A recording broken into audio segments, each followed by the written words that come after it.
Hello welcome everyone दोस्तों। तो कैसे हो? आई होप कि बहुत अच्छे हो, बहुत बढ़िया, आपकी पढ़ाई भी बहुत अच्छी चल रही है। तो आज जो हमारा लेक्चर होने वाला है उसके अंदर सॉल्व न्यूमेरिकल्स को हम लोग सॉल्व करने वाले, जो कि हमारे टेक्स्ट बुक के एक्सरसाइज से होगा। तो welcome once again to wonderful सा चैनल द एसएम एकेडमी। सब लोग रेडी हो जाओ, नोटबुक पेन जो भी आपका लेके रेडी हो जाओ और हम लोग स्टार्ट करते हैं। सबसे पहले हम लोग क्वेश्चन नंबर 2 को देखेंगे उसके अंदर, और मैंने ये क्वेश्चन यहाँ पे लिखा है, लेट अस फोकस। तो यहाँ पे देखो क्वेश्चन क्या दिया, the radius of the planet A is half the radius of planet B. दो प्लैनेट है यहाँ पे बना लेते हैं। तो हमारे पास एक प्लैनेट ए है और एक प्लैनेट बी है, ठीक है। चलो क्या बोल रहा है, the radius of planet A is half. Planet A उल्टा हो गया, इसका रेडियस हाफ है, तो इसको हम लोग ए बोल देते, इसको बी बोल देते। तो ये प्लैनेट का जो रेडियस है वो आधा है to that of the radius of planet B, ठीक है। तो मान लेते हैं ये ए प्लैनेट जो है इसका रेडियस है कुछ आर ए, और ये जो प्लैनेट बी है इसका रेडियस है कुछ आर बी। तो the radius of planet A is half, इसका रेडियस हाफ है, ओके। आगे if the mass of planet A is M A, इस planet mass A M A, इस प्लैनेट ए का मास जो है वो एम ए, ये प्लैनेट ए है और ये बी है।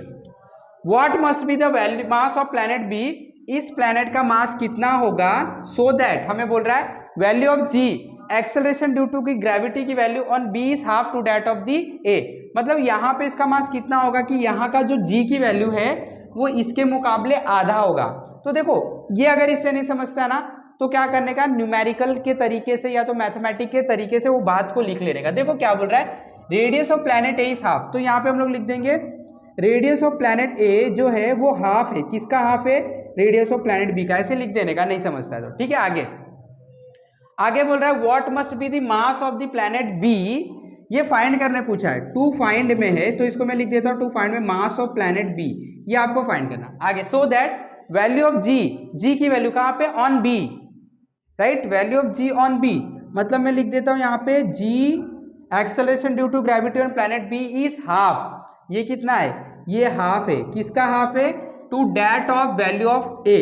तो एक्सेलरेशन ड्यू टू ग्रेविटी जितना ए पे उसका ये हाफ है। ये चीज आपका गिवन टर्म में, ठीक है, ये हम लोग ने गिवन लिख दिया। ये आपको फाइंड करना है। फॉर्मूला क्या होता है, तो आप फॉर्मूला कौन सा यूज करोगे, तो आपको देखना पड़ेगा गिवन क्या क्या और फाइंड क्या करना है। तो आपको फाइंड मास करना है। गिवन में आपको एक्सेलरेशन ड्यू टू ग्रेविटी और रेडियस है, इसका मतलब आपको एक्सेलरेशन ड्यू टू ग्रेविटी का फॉर्मूला यूज करना पड़ेगा, कौन सा, g is equal to G M upon R square, ये वाला हम फॉर्मूला यूज करेंगे, ठीक है। चलो हम लोग स्टार्ट करते हैं इसको। तो when we talk about solution, तो सॉल्यूशन इसका हम लोग देखते हैं क्या होगा। तो सबसे पहले हम लोग acceleration due to gravity on the surface of g निकाल लेते हैं। तो ये क्या होगा, जी तो कांस्टेंट होता है, g mass of A, mass of A upon radius of A का स्क्वायर, इक्वेशन नंबर 1, राइट। उसके बाद अभी बी का acceleration due to gravity on the surface of B, ये क्या हो जाएगा, G M B upon R B का square, equation number 2, right, okay. अब ये दोनों के बीच में जी और जीबी के बीच में रिलेशन क्या, ये रहा, इसको भी लिख लेते हैं। तो गिवन दैट हम लोग को दिया गया है, given that acceleration due to gravity on B is equal to half to that of acceleration due to gravity on A. अब इसके अंदर हम वैल्यूज रख देंगे। जीबी का वैल्यू देखो क्या है, G M B upon R B का square is equal to 1/2 into g of A, g of A का वैल्यू क्या है, G M A upon R A का स्क्वायर, राइट। यहां पे लिख दो चाहिए तो आप फ्रॉम इक्वेशन 1 एंड 2, ये इक्वेशन से हम लोग ने यहाँ पे लाके रख दिया, राइट। अब देखो यहाँ पे जी और जी कैंसिल हो जाएगा, यस, उसके अंदर वैल्यू रख दो। देखो जी और जी तो कैंसिल हो गया, M B upon R B का स्क्वायर इज इक्वल टू 1/2, या तो आप इसको ऐसे लिख लो, एम ए इंटू 1 क्या हो जाएगा, एम ए हो जाएगा, अपॉन 2 इंटू आर ए का स्क्वायर, चलेगा, ठीक है। चलो आगे बढ़ते हैं। अब आपको एम बी चाहिए, सेकेंड प्लैनेट का मास चाहिए, फाइंड क्या करना है, एम बी। तो यहाँ पे इसको अकेले रहने दो, mass of B is equal to, ये वाला टर्म इधर से मल्टीप्लाई हो जाएगा और इधर चला जाएगा। तो यहाँ पे कौन है, पहले से एम ए है, ये यहाँ पे आ जाएगा, तो R A square upon 2, sorry B A, B A, इसको बी कर देता हूँ, R B square upon 2 R A. अब आर ए का वैल्यू देखो क्या है, हाफ आर बी, तो इसकी जगह मैं हाफ आर बी डालूंगा, तो ये हो जाएगा हाफ आर बी का स्क्वायर, राइट। तो ये आपका हो जाएगा M B is equal to M A into R B का स्क्वायर अपॉन 2 इंटू इसका स्क्वायर करोगे तो क्या आ जाएगा 1/4 और ये क्या हो जाएगा आर बी का स्क्वायर। तो ये कैंसिल हो गया, आपको मिलेगा M B is equal to M A, ये भी कैंसिल कर देगा 2 से और ये 2 ऊपर चले जाएगा तो 2ma। तो ये आपका आंसर आ गया कि जो आपका मास होगा प्लैनेट बी का वो प्लैनेट ए का डबल होगा। तो this is your final answer. So take this snapshot for your practice and let us proceed to next question. यहाँ पे मैंने पहला क्वेश्चन लिखा है, this question belongs to our numericals exercise.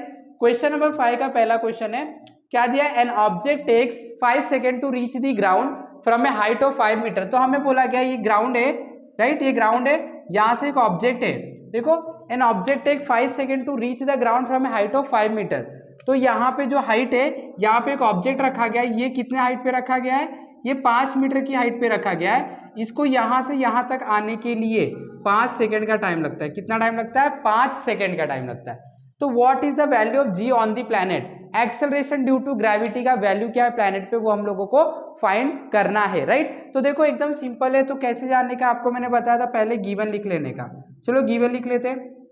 तो गिवन में क्या क्या दिया गया, आपको टाइम दिया गया है t is equal to 5 second, right, और आपको क्या दिया गया, आपको हाइट दिया गया है, और हाइट दिया गया आपको h is equal to 5 metre, इसी को आप s डिस्प्लेसमेंट भी बोल सकते हो, राइट, तो s बोल दिया मैंने, ओके। उसके बाद आपको क्या फाइंड करना है, आपको फाइंड करना है एक्सेलरेशन ड्यू टू ग्रेविटी की वैल्यू कितनी है, ठीक है, एक्सेलरेशन ड्यू टू ग्रेविटी की वैल्यू कितनी है, ओके। चलो फॉर्मूला कौन सा यूज करेंगे, तो मैंने आपको बताया जब भी मोशन होता है हमेशा काइनेमेटिकल इक्वेशन पे एक बार ध्यान दिया करो। तो देखो हम लोगों के पास टाइम है, हम लोगों के पास डिस्प्लेसमेंट है, हम लोगों को चाहिए क्या, हम लोगों को चाहिए acceleration due to gravity.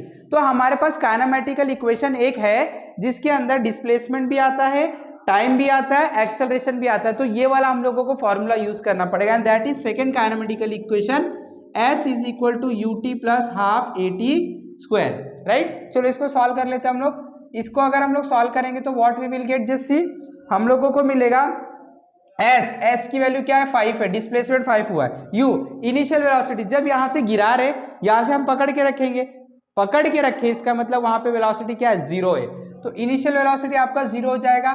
Time आपको दिया गया है 5 सेकेंड, टाइम आपको क्या दिया गया है, 5 सेकेंड दिया गया है, राइट, ठीक है।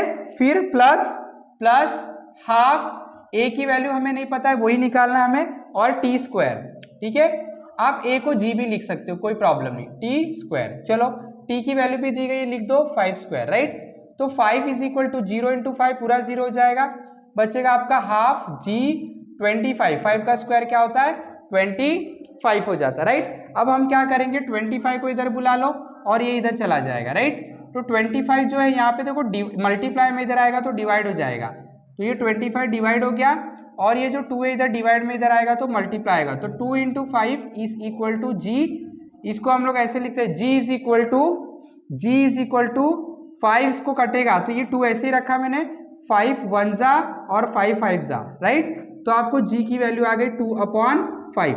आप इसको डिवाइड कर लो, देखो यहाँ पे ये 2 है, छोटा नंबर है नीचे से, तो हमेशा आंसर 1 से छोटा आएगा, 0 पॉइंट में आएगा। डिवाइड कर लेते हैं हम, 2 डिवाइड बाय 5, तो 5 0 जा 0 हो गया, यहाँ पे 2 आ जाएगा, 5 4 जा 20, तो 0.4 आपका आंसर आ गया, तो 0.4 मीटर पर second square, this is the final answer. Clear, तो आई होप कि समझ में आया सब लोगों को। इसका एक स्नैपशॉट ले लो for your practice, and let us proceed to next question. तो let us begin with the third question जो मैंने यहाँ पे लिख दिया है, और इसे हम लोग सॉल्व करने की कोशिश करते हैं। The mass and weight of an object on the earth are 5 kg and 49 newton. देखो हमें क्या बोला है, एक ऑब्जेक्ट है, अर्थ पे रखा गया, तो अर्थ पे जब इसका मास मेजर किया गया तो 5 kg आया, और उसका वेट 49 न्यूटन आया। What will be their value on the moon, assume that acceleration due to gravity on surface of moon is 1/6 of that of the earth। ध्यान से हमें बोला गया है कि हमारे पास जो ऑब्जेक्ट है उसको मून पे अगर रख देंगे तो मून पे उसका मास और वेट कितना हो जाएगा, अगर मून पे एक्सेलरेशन ड्यू टू ग्रेविटी अर्थ की ग्रेविटी का 1/6 पार्ट है। ओके, चलो देखते हैं कैसे सॉल्व करेंगे। पहले आप गिवन वैल्यू को लिख लो। गिवन में हमें क्या दिया गया है कि उस ऑब्जेक्ट का मास अर्थ पे कितना है, 5 kg है। ओके, और उसका वेट जो है अर्थ पे वो है 49 न्यूटन, ये दिया गया है। आगे क्या बोल रहा है, acceleration due to gravity on moon, यानी कि एक्सेलरेशन ऑन मून जो है वो है 1/6 इंटू एक्सेलरेशन ऑन अर्थ। तो आपको पता है मून पे कितना है 1/6 इंटू अर्थ पे कितना होता है 9.8। तो इसको अगर हम लोग सॉल्व करेंगे तो ये आएगा आपका, इसको हम लोग डिवाइड कर लेते हैं, 9.8 डिवाइडेड बाय 6 कर लो, तो 6 1 जा 6 हो जाएगा आपका, 3 आया, 8 कैरी हो जाएगा, इधर पॉइंट आ जाएगा, राइट। 6 6 जा क्या होता है आपका 36 होता है, माइनस करोगे तो आपको 2 मिलेगा 0, 6 3 जा 18 हो गया, रिपीट होते जाएगा, 1.63 ले लो, तो ये आपका आ जाएगा 1.63 मीटर पर सेकेंड स्क्वायर, ये आपको मिल गया, राइट। चलो अब आपको फाइंड क्या करना है उसको लिख लेते हैं। हम लोगों को फाइंड करना है mass on moon and weight on moon, ये कितना होगा ये आपको फाइंड करना है, राइट। चलो फॉर्मूला क्या है, देखो सबसे पहले तो मास कभी चेंज ही नहीं होता, आप कहीं पे भी चले जाओ, बिकॉज मास क्या होता है कि कोई भी मॉलिक्यूल कितने मैटर से बना हुआ है, तो it is the quantity of matter, तो मैटर तो बदलेगा ही नहीं, आप मून पे जाओ, आप मार्स पे जाओ, कहीं पे भी जाओ, आपका मास चेंज नहीं होगा, वेट होगा, क्योंकि वेट मास और एक्सेलरेशन ड्यू टू ग्रेविटी पे डिपेंड करता है। जब आप दूसरे सरफेस पे जाओगे तो acceleration due to gravity change हो जाता है, मास तो नहीं चेंज होता है, बट जी की वैल्यू चेंज होता है, इसके लिए डब्ल्यू चेंज हो जाएगा। तो आप फॉर्मूला यहाँ पे लिख लो, फॉर्मूला क्या होता है, वेट का फॉर्मूला होता है mass into acceleration due to gravity. Mass बदलेगा क्या, मास नहीं बदलता, वेट बदलेगा क्योंकि जी बदल गया, राइट। चलो सॉल्व करते हैं। तो अगर हम लोग इसको सॉल्व करेंगे तो सॉल्यूशन क्या होगा, वेट निकालो, weight on the surface of the moon is equal to mass into acceleration due to gravity on moon. Mass कितना है 5, acceleration due to gravity moon पे कितना है 1.63 हो गया। चलो मल्टीप्लाई कर लो, 5 3 जा 15 हो जाएगा, 1 कैरी हो जाएगा, 5 6 जा 30 प्लस 1 इज 31, 3 कैरी हो जाएगा, 5 1 जा 5 और 3 8, तो ये आपका आ जाएगा 8.15 न्यूटन। तो ये आपको क्या मिल गया, वेट मिल गया। मास कितना होगा, मास तो सेम होगा 5 kg, तो आपका आंसर आ गया weight is 8.15 newton and mass is 5 kg। So this is our final answer.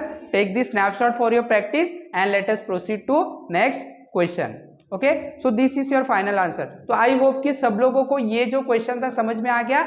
अब हम लोग यहाँ पे स्टॉप करेंगे क्योंकि वीडियो बहुत बड़ा हो जाएगा, इसके लिए मैंने बाकी के क्वेश्चन अगले लेक्चर में रखा, अगले वीडियो में रखा है। ओके, तो आई होप कि समझ में आया है, तो इसकी प्रैक्टिस अच्छे से कर लो। आप कोई भी डाउट है तो कमेंट सेक्शन में लिखो, आपको वहाँ पे इसका सॉल्यूशन मिल जाएगा, कोई भी प्रॉब्लम होगा तो।